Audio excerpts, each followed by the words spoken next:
come in for your glory. We will lift you up. We will come in for your glory. We will lift you up. We will come in for your glory. I'm going to read some scripture. It is it's a lengthy passage, about 15 verses. I'm going to read through them, not going to preach them. I'm going to try my best not to preach them, so you guys don't have to stand too long, all right? So check this out. I'll give you just a little bit of background. We are closing out Joshua. We're going through the Bible, book by book. This is the 6th book of the Bible. We're getting ready to go into Judges.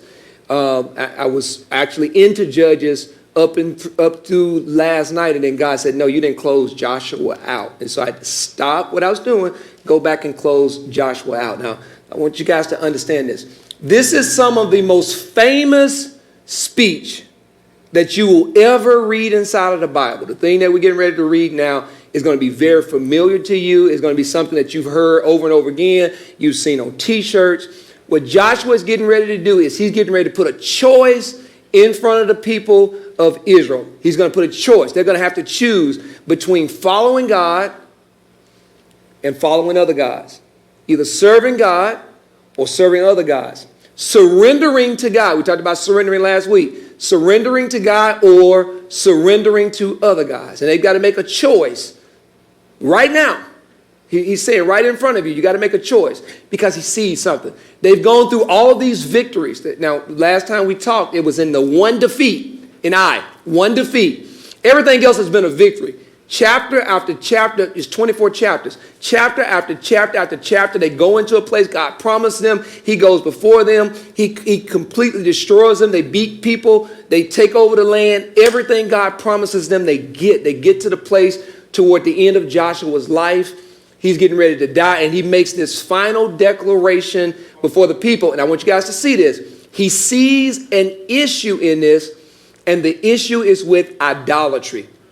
So we got to talk about today idolatry. So get your minds ready to talk about idolatry. So let's read some scripture. Starting at verse 1, chapter 24. It says, then Joshua summoned all the tribes of Israel to Shechem. I want you to remember now, Shechem is the place where they fed the sheep. This is the place where Joseph would have been hanging out when his dad came to him. Jacob said, go find your brothers. This is the place where this is the original promised land before they went into Egypt. This is the place where they would have originally been. And they've come full circle. And now Joshua is getting ready to die, right? He's getting ready to die. And they're at the place where it all started in the promised land. God has done everything that he's supposed to do. I want you to get that in your head. He says, including their elders, leaders, judges, and officers. So they came up and presented themselves to God, Elohim, using that word Elohim, the God who created everything. The only God is what this word Elohim means. The God who created the heaven and the earth. That's who Elohim is. He said, Joshua said to the people, this is what Yahweh, the personal name of God, the name he gave. Who are you? Who do I tell the people? Moses asked, who do I tell the people you are? He says, tell them I am that I am. I'm the great I am. Yahweh is his name. Not just God. I want you guys to get out of the habit of just saying God. I want you guys to get in the habit of actually using the names of God whenever you can. God is something anybody can use. Yeah. God, it actually comes from the Greeks that use it for all their pantheon of gods.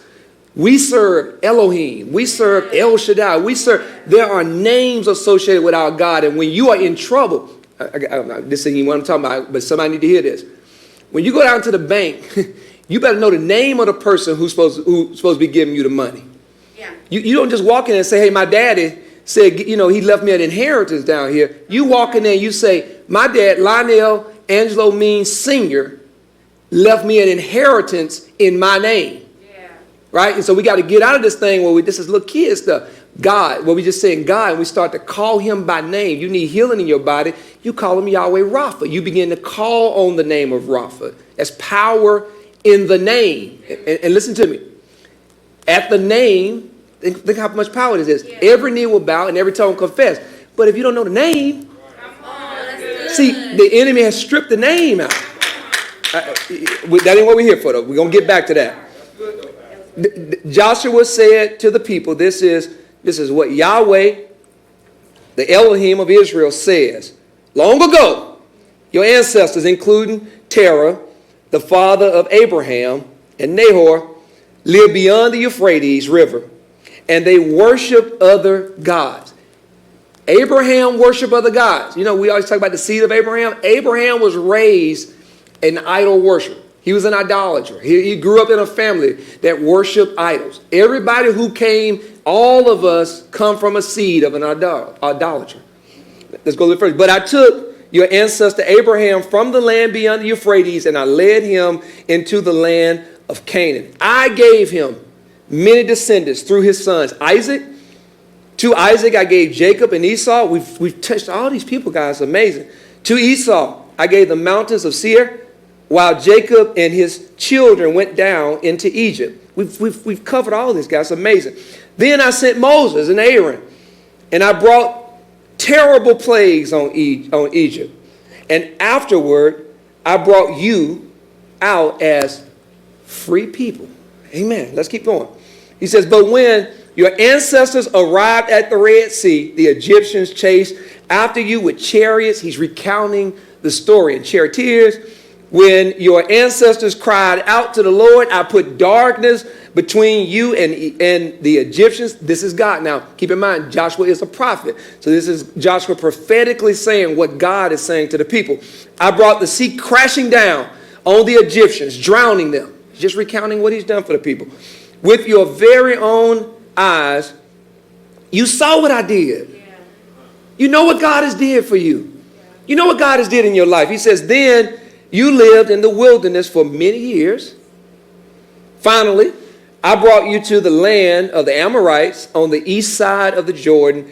They fought against you, but I destroyed them before you. I gave you victory over them, and you took possession of their land. Then Balak, son of Zippor, he's going through the whole thing, king of Moab, started a war against Israel.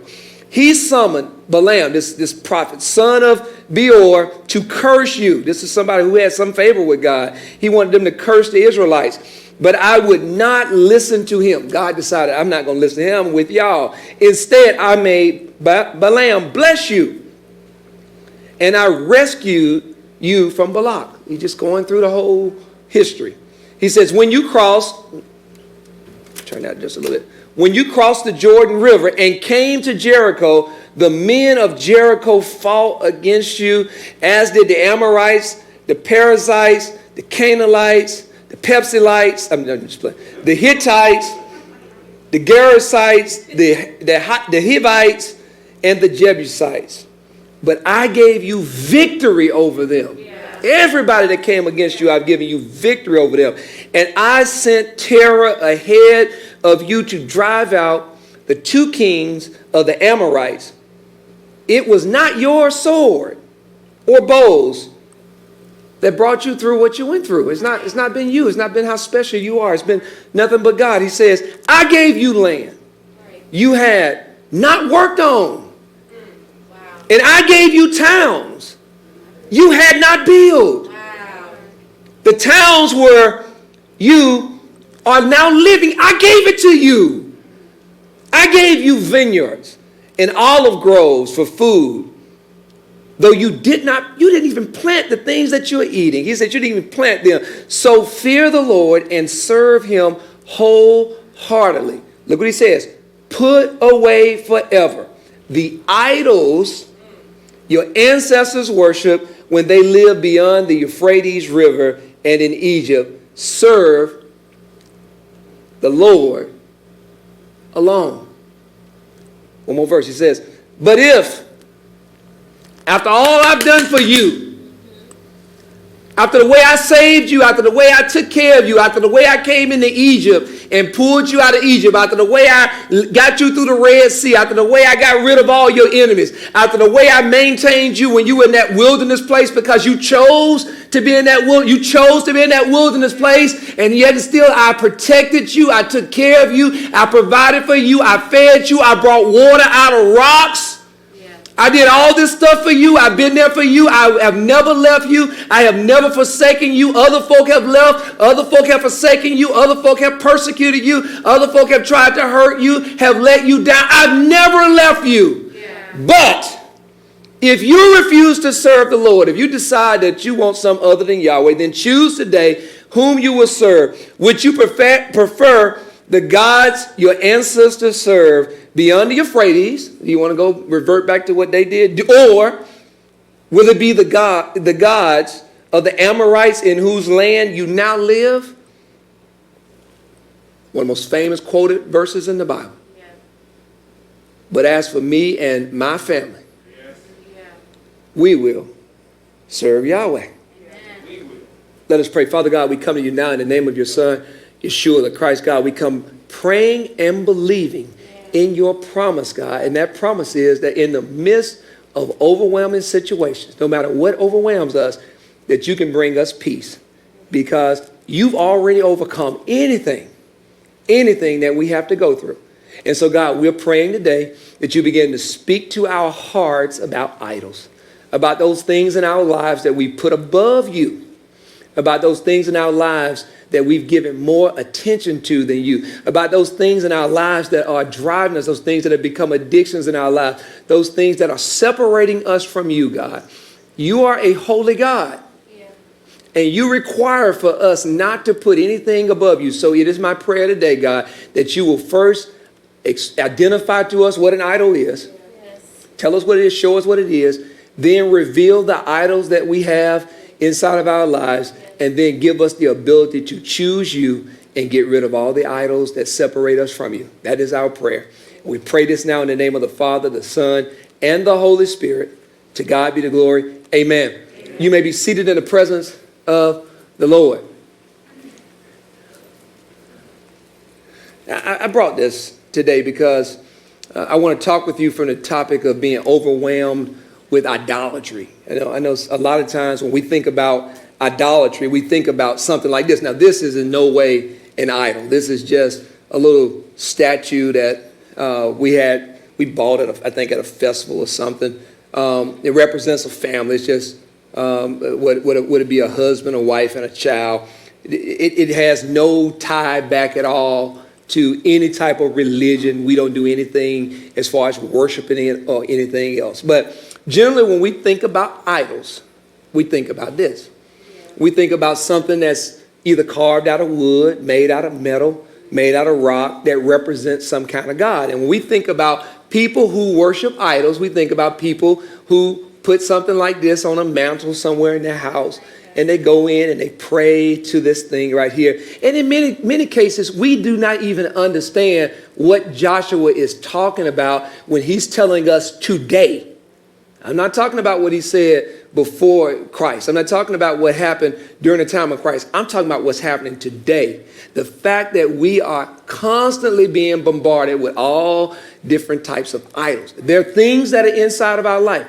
He used the word worship. He says, if you're going to worship these other gods, if you're going to worship these other idols, if you're going to put these things above God inside of your life, then God, you have to choose between God or these things, because God does, he won't allow you to have this thing in your life and it be above him, or this person in your life and it be above him, and God be like playing second fiddle. He just won't allow it. And so what Joshua begins to do, they get through, got to get this, they get into the promised land. God keeps his word. God does everything that he tells them that they're going to do. And in the midst of this time of peace, they begin to revert back to stuff that happened before they left Egypt. They begin to revert back to worshiping these idols and these other gods. And then they begin to take on some of the gods of the new place that they're in. It's not just the worship of the old gods that their families used to worship, but it's also this worship of new gods that's happening right there where the Amorites are. And what Joshua begins to see is the people, now that they've come out of the trouble, now that they've come out of the wilderness, now they're out of the Egyptians, and now they're through the battles. Now all this stuff is good for them. Now they're starting to revert back to putting these idols in place. And listen to me. COVID is getting ready to go, right? We've got people who are double vaccinated or even single vaccinated, depending on which shot you get. And if you've been 14 days past that, now we've been told we can go back to our normal life. We can go back to doing things the way we once did. You choose whether you want to wear a mask or not. You choose whether you want to be close to somebody or not, because we have gotten to a place where people they haven't declared it yet, but they're getting to a place where they're getting ready to declare that this COVID thing is won, and it will be won. God will beat this thing. I have full confidence in that. But we're getting to that place inside of our lives where we're getting ready to return back to some stuff that we used to do. Listen to me for a second. Some of you have become very much a prayer warrior during COVID, right? You have spent so much time praying, and you've dedicated time to praying, and you've taken all these things that you were doing with your time and all these places where you were spending your money. You've been spending that time with God. And as the city begins to open up, as you have to go into work, as you get back to doing your old routine, we all run the risk of being in the same place that Joshua was at the end of his life. He's looking out at the people. They've come through all the battle. They made it through the battle. The entire time they were battling, they had God top of mind. The entire time that they were being attacked, they had God top of mind. But as they get to the place of freedom, freedom comes with a cost. As they get to this place of freedom, now they're starting to revert back to some of their other gods. And listen, the images that they had, the idols that they had, they were just representations of other gods that had complete power over them. The image was nothing. And I know so many times when we think about idolatry, we think about these images. These images are nothing. It's the heart. It's what you put on the throne of your heart. That's why Solomon says, guard your heart, because from your heart, everything flows out. And when you allow for one of these idols, I'm not talking about this physical graven image, but when you allow for an idol to get on your heart, it begins to control you. It begins to make you make decisions. It begins to run your life in so many ways.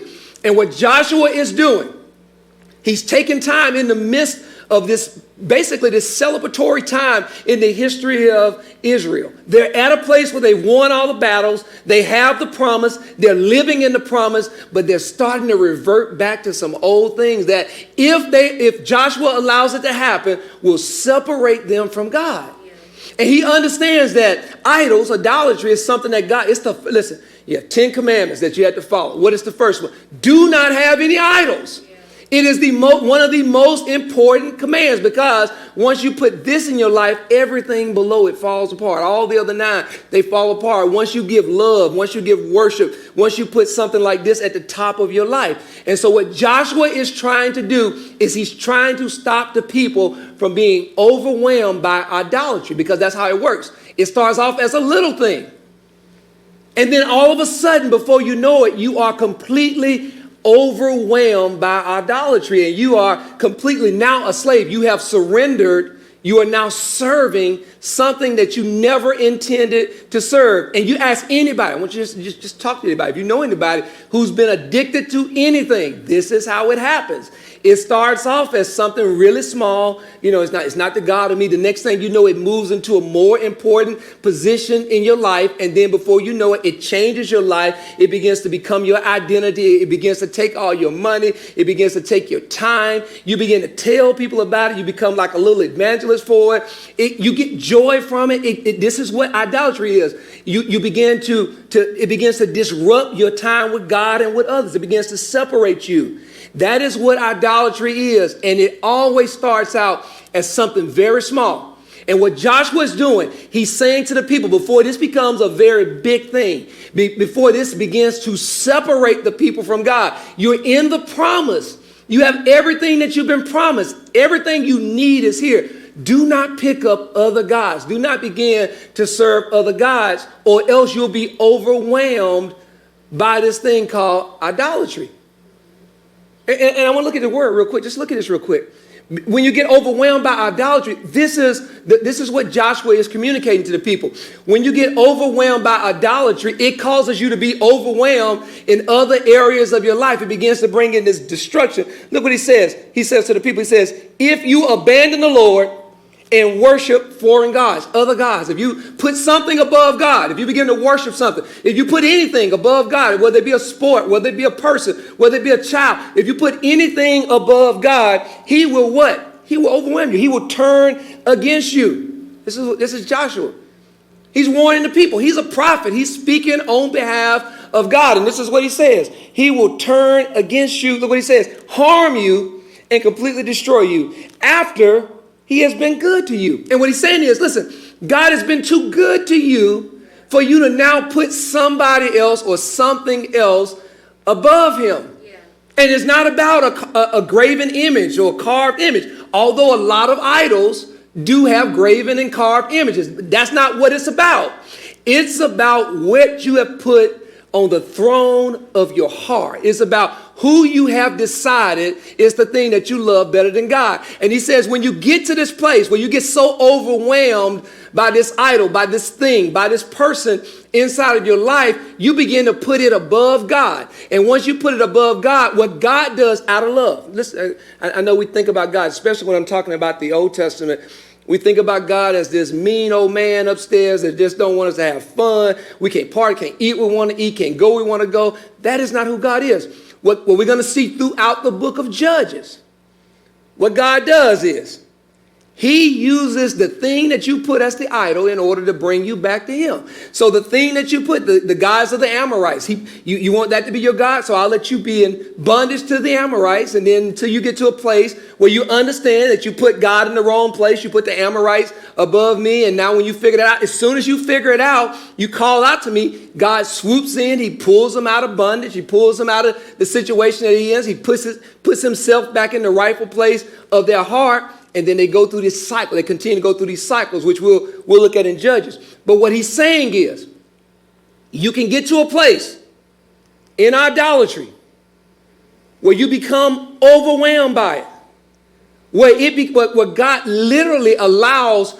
for the person that you idolize, for the thing that you idolize, for whatever it is, for whatever the object is that you idolize, to hurt, to get to this place. What he says, overwhelm you. It turns against you, harm you, and even in some instances, completely destroy you. And that is why Joshua is standing before the people instead of celebrating. You know how this should have been a barbecue. This should have been a huge, man, we won. We've got victory. You know, God has given us the promised land. He's looking out at the generations and he's saying, listen, if we don't get this together, if we do not get to the place where we understand this idolatry thing and we get all these idols out of our life, it has the power to completely separate us from the blessing, from the promise, from God. And this begins to happen over and over and over again through Judges, and even to this day, it's happening over and over and over again. And many of us, because we're looking for something like this, do not recognize that we have idols in our life, and the idols are, look what they're doing. They're putting us out of God's will for our life. They're getting us to this place where we're suffering. We're overwhelmed. You have no idea why you're going through the thing that you're going through, because you have no idea that you have an idol on your heart above God. And so because you can't see the cause, all you can see is the effect. You're blaming it on a lot of other things, a lot of other people. You're trying to fast, pray, do all these different things. But until you get that idol off your heart, until you get that thing out of the place where you put it above God, until you get that person out of the place on your heart above God, you're going to continue to go through this overwhelmed situation where things just don't work right. They just don't come together.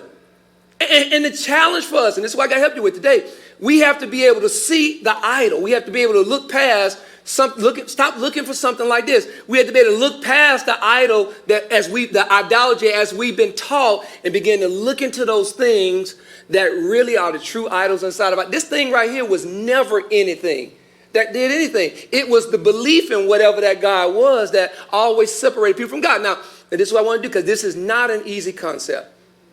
It is very difficult for you to see all the idols, the things that are happening inside your lives, the places where the enemy has put idols on your heart, the things that you put above God. It is hard. For some of you guys, you see it. is running right through. But for some of you, it is very difficult for you to see. You still at the place thinking about the Israelites. Like, what kind of people were they? God saved them. God brought them through these challenges. God did all these things for them. How could they get to the place where they put something above God? How can they get to the place where they put somebody above God? And you're missing it, man. Listen to me. You're missing it because you're so focused on the fact that you don't have this in your house. That you are not able to see, that you're being overwhelmed by idols. Now check this out. Isaiah does an excellent job, the best in the Bible that I've seen, at explaining how idolatry happens.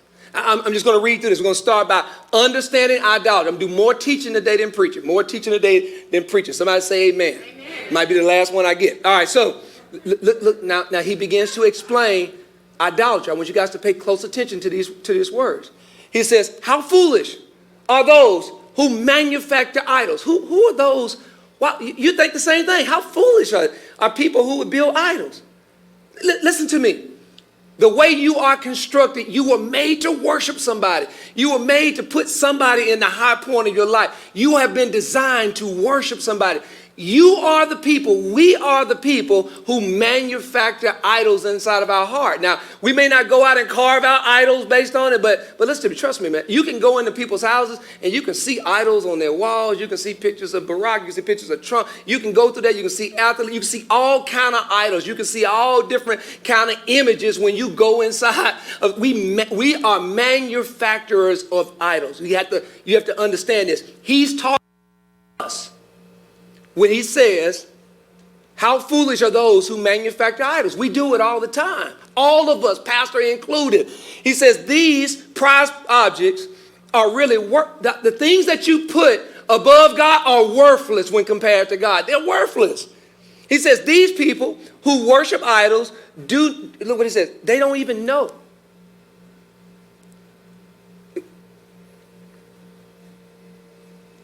It's possible that you're worshiping something and you don't even know. Wow. Like you ever been the person who's been on the other side and the other person didn't even know and everybody in the room knew and they had no idea? That could be us right now. Like you could be the person who has multiple idols that are in front of God in your life. You could be that person right now. And this is what he's saying. You could be manufacturing idols and you would not even know it. He says, the people who worship idols, they don't even know it. They just think, I'm just a fan. Where do you think that word fanatical comes from? I'm just a fan. I'm just a big fan. They have no idea that it's crossed over into idol worship. He says, so they are all put to shame. Because you don't know it, because you walk around and this is all you talk about.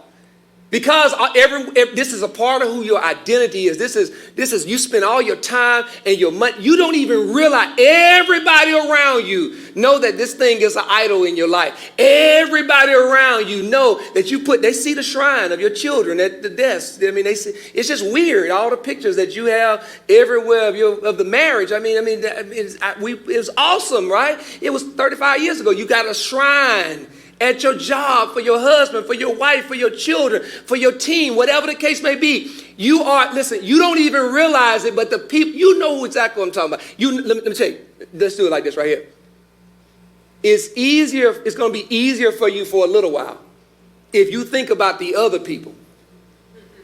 Instead of trying to think about yourself, because yourself going to fight yourself.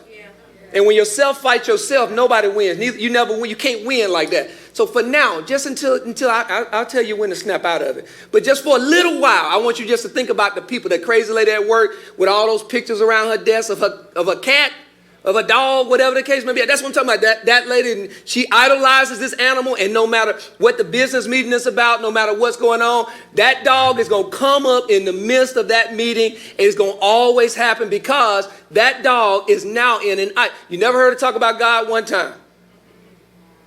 But you know everything about Fifi, don't you? You know more about Fifi. You know every itch Fifi's ever had, every scratch, every operation. Then yeah, she's that kind of person where the idol is so much she spent $7,000, $8,000 to operate on a dog that she paid $100 for. It doesn't make sense, but it's an idol. I'm trying to make this plain. I'm trying to make this plain. My hope is that if you can understand idolatry, you can see it. If you can see it, you can get rid of it, right? And so I want you guys to see this. He says the people who worship, they don't see it. Look what they do. It says, but who but a fool, look what he says, would make his own God. Who but a fool would put all his effort into a fraternity, into a school program, into a sport? Who but a fool would make a God or something that'll lose, sometimes win sometimes be sick, sometimes not be sick? Who but a fool would put all of their love and everything, never talk about God, but only talk about their children, only talk about their family, only talk about their career? Who but a fool would make a God that cannot help them? Who else would do that? We would.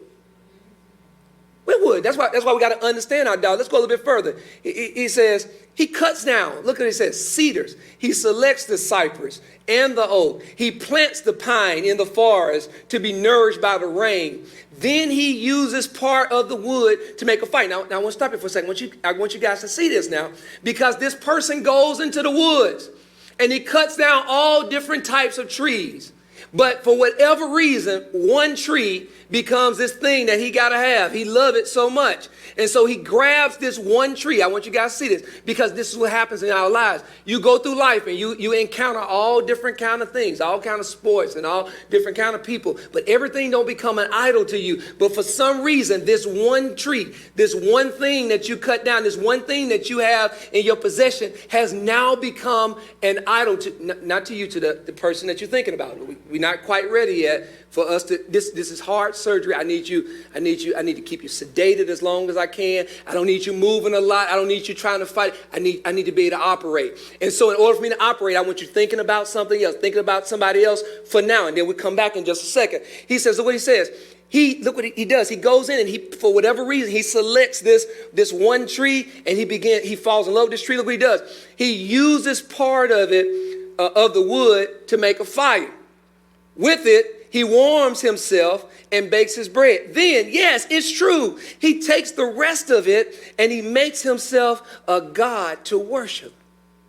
I want you to see this now. He takes something that's meant for his good. He takes something that's meant to take care of him. He uses it for the purpose in which it's supposed to be used. But he loves it so much that he wants to take on more of it. And so he makes it a god in his life. And every idol that you have in your life, every idol that you struggle with, it started out as a good thing. It started out as a source of entertainment. It started out as somebody who you could talk to. It started out as someone you could trust. It started out as your family for some of us. Some of us, our families are our idols. Some of us, we idolize our families. It's more important to God. When I get to heaven, the first person I want to find is mama. What about Jesus? Family become your idol. Big Mama done become your idol. And you know what? Big Mama never wanted you to idolize her.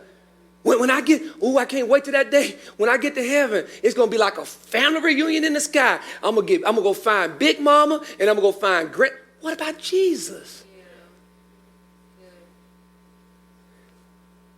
He says, look what he does now. He takes this thing that was good for him. This was a good thing. He uses it for the things that are good. He uses it to warm himself. It's a good thing. God created it. But he takes the thing that God created that was supposed to have been used for your good. Nothing wrong with that. God doesn't want you not to use the things he created for your good. But he takes it to another level.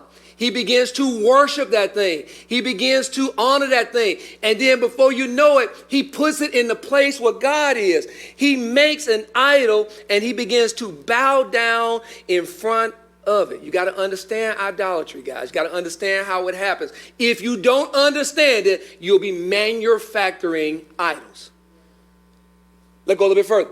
He says, he burns part of the tree to roast his meat and to keep himself warm. He using it for the way it was intended to help him cook. This wood was intended to help him cook. This wood was intended to help him keep warm. It's doing exactly, he's using it for what it's supposed to be used for. But he goes too far. He crosses the line. He says, this fire, it feels so good. Then he takes what's left and he makes his God. He enjoys whatever it is that God has given to him, and now he takes it, and now he's got to have it all the time. And it becomes the most important thing inside of his life, and it becomes his identity, and he spends time with it and money with it, and he puts it in this place. He tells everybody about it, and his joy comes from whether or not he has it or not, and he becomes addicted to it, and it begins to disrupt him. Look what he says. Look what he says. He says, the fire feels good. He takes what's left. He makes a god of it, a carved idol. He falls down in front of it and he begins to worship it. He begins to give it his best. He begins to, in many cases, he begins to allow it to stop him from coming before God. He says he begins to pray to it. Rescue me. Win the game. Make me happy. Give me happiness. Be with me. He begins to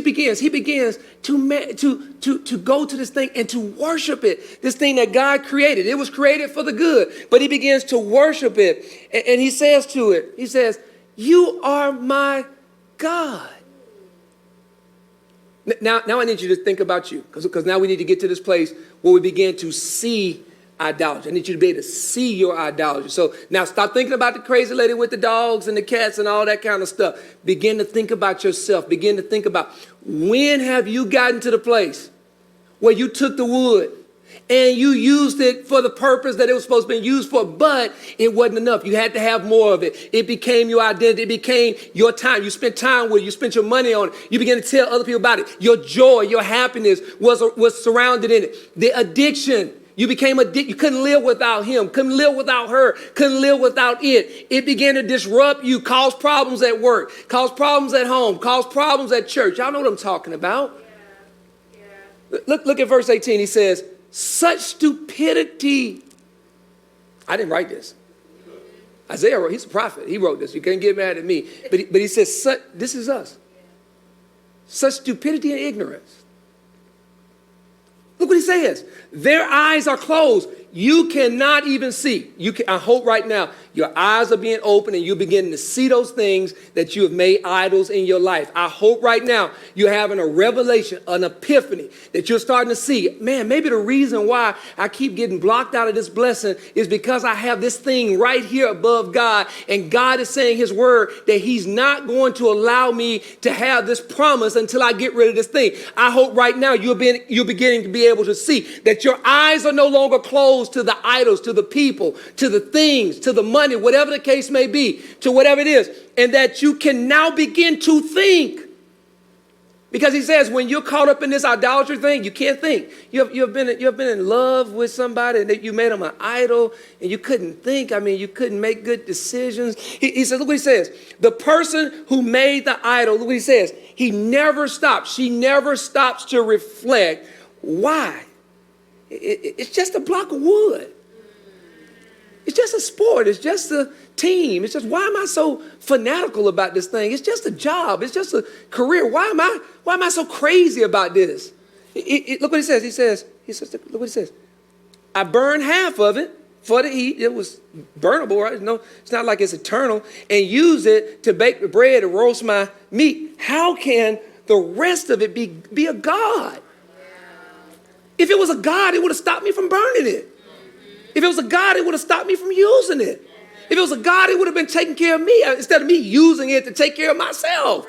Why am I now making this thing into a god in my life? Why should I bow down to worship a piece of wood? Why should I bow down to worship a man or a woman? Why should I bow down to worship a career or a job or whatever, a family, whatever it is that you put in the place of God? Why on earth would you be bowing down and worshiping somebody or something? Now, I need you to see this thing. He says, the poor, deluded fool. He even gets to the place, listen, he gets so much into it, he starts to feed on the ashes. I'm talking about he loved that wood so much, he all down in the ashes. He trusts something that cannot help him. He believes, you actually believe that if your idol actually does everything that it's supposed to do, you're going to be happy. You're going to have joy. You're going to be able to get through whatever it is. If they win the game, if they have a successful season, they're going to make you happy. They're going to bring you joy. You actually get to this place where you think, if I can buy this thing, if I can have these shoes, if I can have this house, if I can have this this kind of car, the idol, the thing that you have to have, the thing that you put in front of God, you actually believe that out of that is going to come happiness, there's going to come joy, that a promise is going to come to you, that you're going to be able to get the thing that God can give you, and you cannot. He says the poor, deluded fool feeds on the ashes. He trusts in something that cannot help him at all, yet he cannot bring himself to ask, am I an idol worshiper? Am I too far in? Is this person have too much control over me? Am I making bad decisions because of this person? And listen to me, what Isaiah is explaining to us, and what we got to be able to do today is understand idolatry. You got to be able to see it. And what he's trying to get us to understand and to be able to see is God made everything for our good, for our pleasure, for us to be happy, for us to have joy, for us to be in the promise. But sometimes we can cross a line. Sometimes we can go too far. And if we go too far, that thing becomes an idol. And if that thing becomes an idol in your life, you begin to serve it. And if you begin to serve another God or another thing, you are in direct opposition to God. And it will block you. It will overwhelm you. It will block you from your blessing. But how do you know? How do you know if an idol has become, you become overwhelmed by idols, it become too much for you, it become an idol inside of your life? This is how you know. It becomes your identity. The folk down there at the bank, they know me as an Auburn fan. All that work I've done, all that hard work and dedication, and I walk into meetings now, and the only thing they know me as is come on in, War Eagle. That's all they know me as, because it was my idol. It was my idol. We spent all of our time watching games. Listen, there was times I cannot get back. I gotta tell you this. There was times I should have been outside throwing the football with my son instead of sitting in the chair. Because see, when you become an idol, when it becomes an idol to you, it's more than just your team. I got to watch all the games all day long, because every game counts. And if we're going to have a championship, which we do some years, if we're going to get the championship, then we have to get to this place where we know who won, who lost, and I'm playing out all the scenarios. And the whole time, my children just it's getting my time. We get on the road. We would get on the road and drive down to Auburn for games. It was getting our money. It was getting our time. We were evangelists. We were always talking about Auburn football and how great the program is and how wonderful it is and how wonderful the school is and all the stats and everything about it. When they won, we had joy. When they lost, it was an idol to me. We lost that game to Florida State in the championship game. It took me almost 2 months to get over the pain associated with losing that championship game. Almost 2 months. Me and Brandon, we went to a LSU game. We lost the LSU game. We weren't even going to a championship at that point. 2 weeks. 2 weeks it took me, because it was an idol. And what God was doing is he was using the very thing that I put in his place to punish me, to pull me back to him. It became an addiction. I had to see. I had my phone. I was constantly getting updates. I was subscribed to everything. It was an addiction. I was a junkie for Auburn. It became a disruption to me. It blocked me. At some point, my pastor, Pastor Lewis, looked at me and said, "I thought you were called to preach." I said, "I am. God called me to preach." He said, "But you're not here on Sundays during the football season. You're not here no Sundays from September to December. How can you be called to do something for God and you're going to be absent an entire season because you are down there and you're worshiping, right? It's a tailgate, smoke. Think about what it is. The songs being sang inside of the arena. It's worship. It's all worship. It's a worship environment. It's like fellowship. It's like being at church with a whole bunch of people. It is an amazing thing. But this is not just my thing. This is your thing too. All of us stand the case of getting into a place where we're overwhelmed by something that becomes an idol inside of our lives. And as I begin to kind of look at this, because we tend to think about it in terms of the cow, the golden cow, and God began to show me that, check this out now. The golden cow, this cow thing, it's an amazing thing. You take the cow, this is what Isaiah is trying to explain. You take the cow, check this out, and you eat from the cow, and that's a good thing. You drink the milk. You even use the shoes. You get all these good things from the cow. But for some of us, that cow, the very same cow, produces a purse.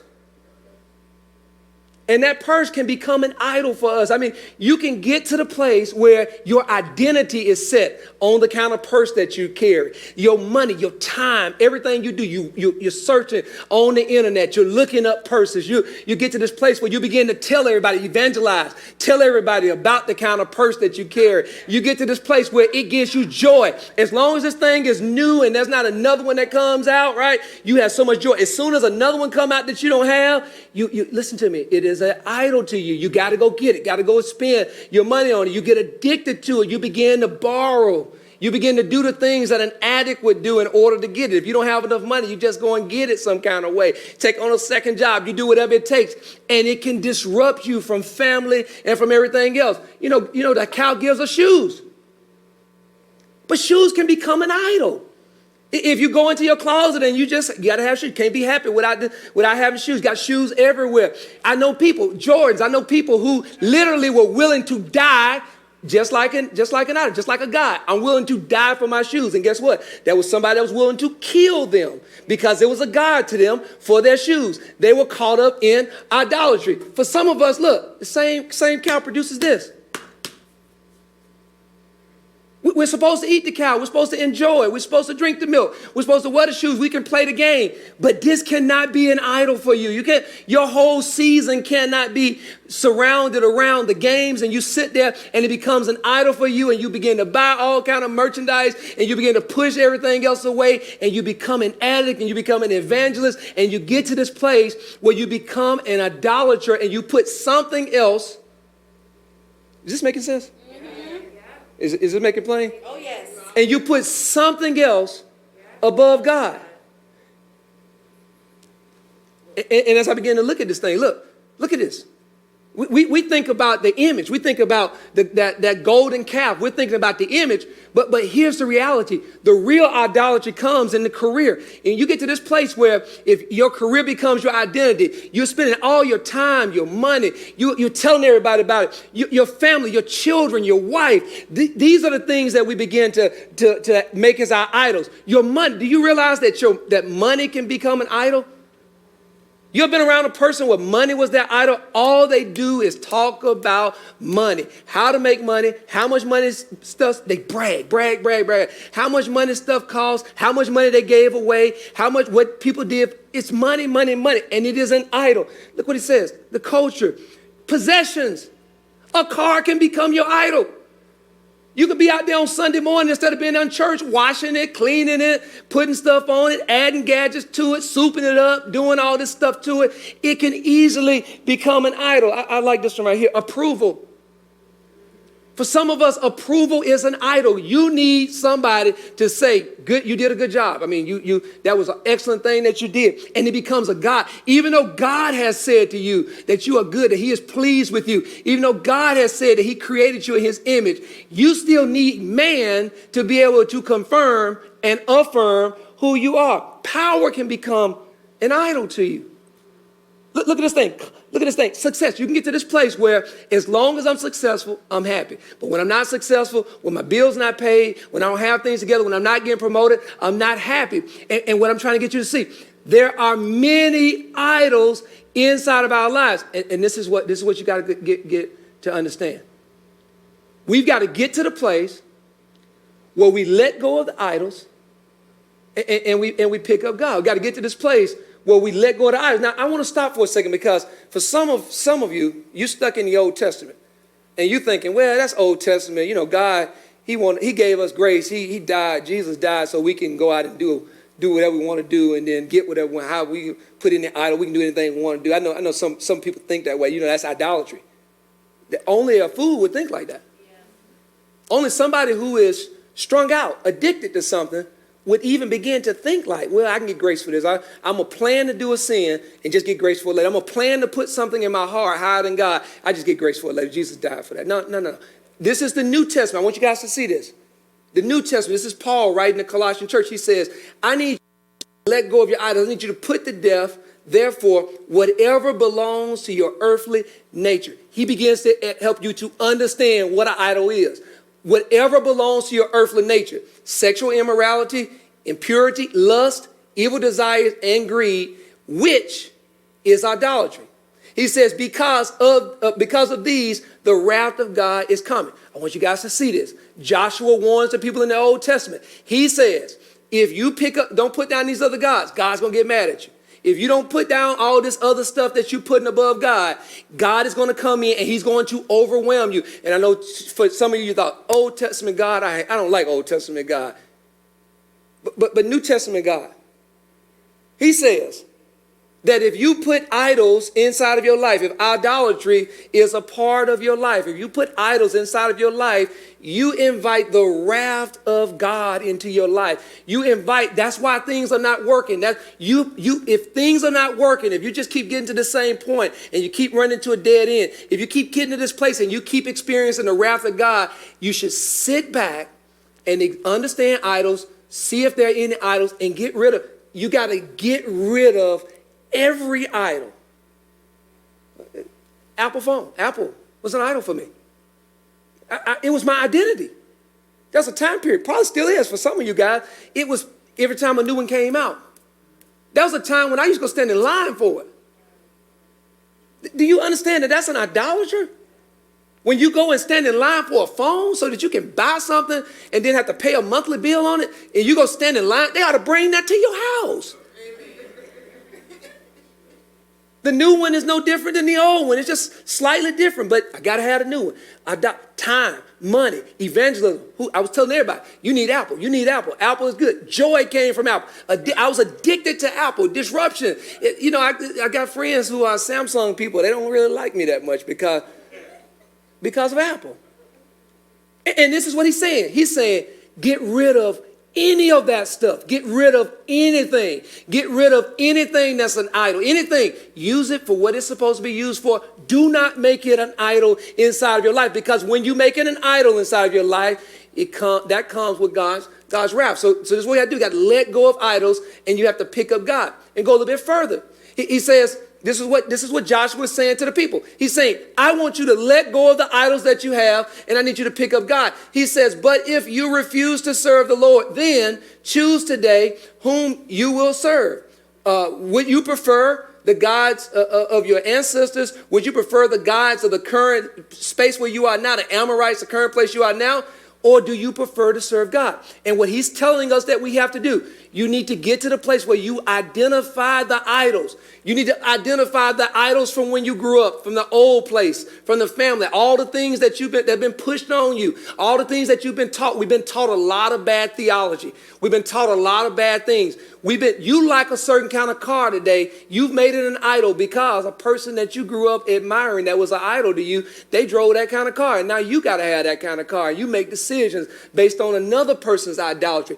You got to go back, and he said, look at all that old stuff, all that old family stuff, all that stuff, all that junk, idolatry. I'm pulling the wool back. A lot of it was idolatry. And he's saying, but listen, if you don't like that stuff, then you might want to serve this current mess that we're in. You might want to serve this current garbage society, this culture that we're in now, that's full of idols, that's constantly trying to get you hooked and stuck, and it's sticky. It wants you to be worshiping everybody and everything in it. That's what they do. It's called brand now. It's called brand. And what they want to do is they want to create a brand that'll get you pulled in, and you begin to worship them, and you become fanatical about it. And it's like Apple, and you start to buying it, and then you go out. They don't have to put ads out. You go out and tell everybody about it, and you begin to draw. But listen, don't draw anybody to Jesus. Don't talk about, nobody even know you're a Christian. They know what school you went to. They know what fraternity you're a part of. You know what I'm talking about. They know what you prefer, what you don't prefer. And he said, if you want to do that, do that. He says, but as for me and mine, you got to make a choice today. You have to make a choice today. You have to make a choice today. You've been presented with new information. You have new understanding. God has come in and he's breaking the conformed world. Yeah. He's breaking it right now, and he is transforming you through the renewing of your mind. As I'm speaking, you're being transformed. You're going to a new place. Now listen, you got to make a choice though. You're going to make a choice leaving out here today. If you're going to continue to go to a new place, let go of those idols, let go of those foreign gods, let go of those people. If you're going to make that decision, or if you're going to continue to move into a newer and a closer relationship with God. And this is why this is important. I want you to see this.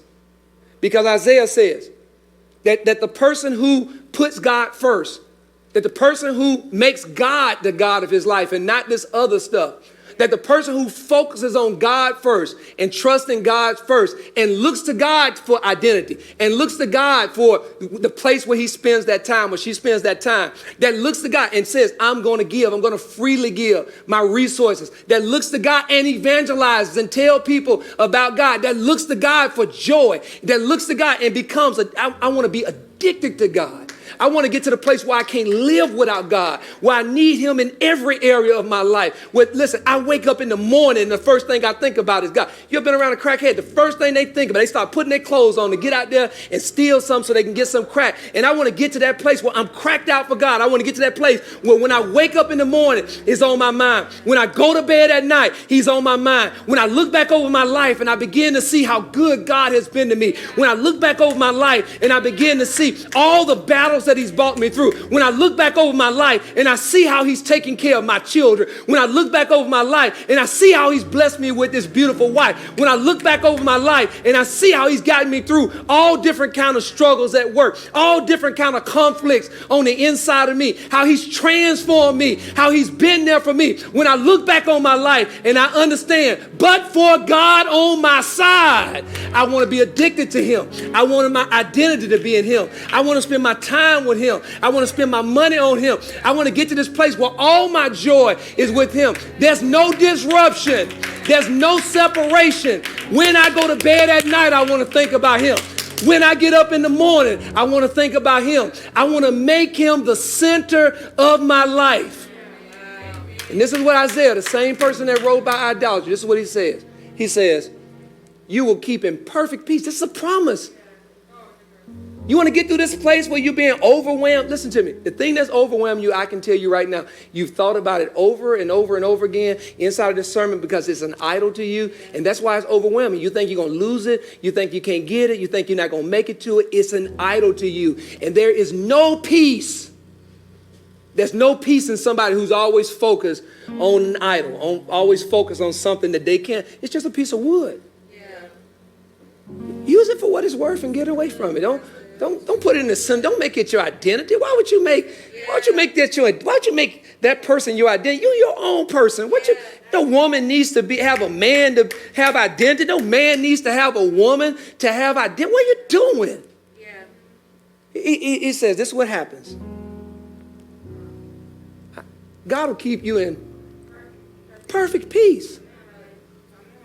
If you just remove the idols. You've been praying for peace all this time, asking God, give me peace. I'm so tired. I can't. Put down the idols. You'd have money to make it to the next pay period if you weren't spending so much money on your idols. If an idol is just like any other God. You look at your bank account, I guarantee you, if you have an idol, you want an easy shortcut for finding an idol, look at your bank account. Whatever you're tithing to, 10% of your income, it's probably an idol. Oh, I would give more if I just had more. I don't know how I can get it from. Let go of your idols. That's what's separating you from being the person that God has called you to be. I wish I could let go of your idols. It's holding you back too much. Your hands are not free because you're carrying too many idols. I want you to think about this.